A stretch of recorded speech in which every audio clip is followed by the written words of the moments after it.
ধীরে ধীরে নিজেই তৈরি করছি বীজতলা। আপনারা যারা কৃষিকাজ বা পুষ্টি বাগানে সম্পৃক্ত, আপনারা যদি এই ভিডিওটি দেখে থাকেন, আপনারা অবশ্যই আমাকে একটু কমেন্ট করবেন। আসলে আমি কী এখানে ফলাতে পারি। এটা আমার মূলত মাছা আছে, পুঁইশাক, করলা, সবে একদম হাতের। আর আস্তে আস্তে বীজতলা তৈরি করছি।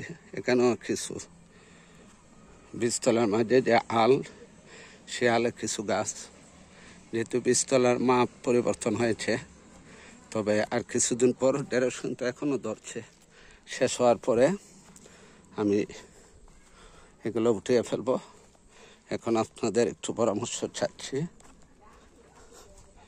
যারা কৃষি কাজ করেন, আমাকে আপনার মূল্যবান পরামর্শ দিয়ে সহায়তা করতে পারেন। ধন্যবাদ সবাইকে।